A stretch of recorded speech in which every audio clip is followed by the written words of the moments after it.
जुहार आपण मैंने जानिछन जे गला 14 तारीख दिन राति रे गोटे खबर आसुचे राति पाखापाखि 12 बजे जे सुढ़ामाल स्थित रेंगालपाली गाँव कन्याश्रम रे 9 वर्षीय शिशु कन्या लीजा बाग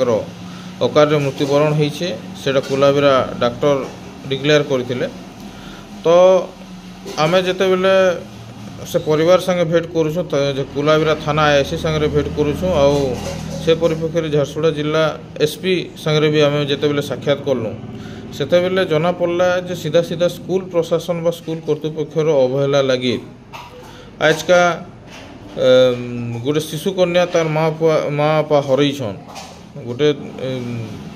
गोटे माँ बापा केते अपूर्ण गोटे क्षति है सेटा आमर नी कहले ही भल है किंतु कथा हो से शिशु कन्या जेनता न्याय पाई पारबा तार माँ बापा जेनता तार शिशु कन्यार जेन मृत्युवरण होइछे काहे थले रहिछे काଣା होइछे केनते मृत्युवरण करछे ताले दोषी किए तार न्याय लगी आउ से शिशु कन्या रो श्रद्धांजलि उद्देश्य रे आज गोटे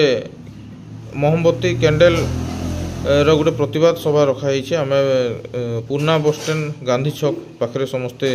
18 तारीख सेप्टेम्बर 2024 आज संध्या 6 रे आमे समस्ते गोटे जगार जमा हेमा आउ सेने आमे गोटे घंटार कैंडल धरिक धारणा देमा शांतिपूर्ण हिसाब रे तार संगे संगे आमे सेने विचार करमा जे से परिवारटा केना न्यायटा पाई पारबे तारपरे अनेक गुड़े आमे लड़ाई जारी रखमा जेंदे से परिवारटा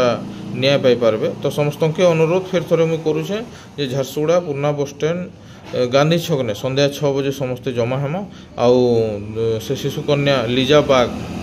के तो आमे पाई नहीं पारू बट ताक श्रद्धांजलि आमे सेने ज्ञापन करमा से धारणा रे योगदान करमा समस्ते आसुन समस्ते से संध्या 6:30 रे समस्ते से जगह पहुँचुन। धन्यवाद।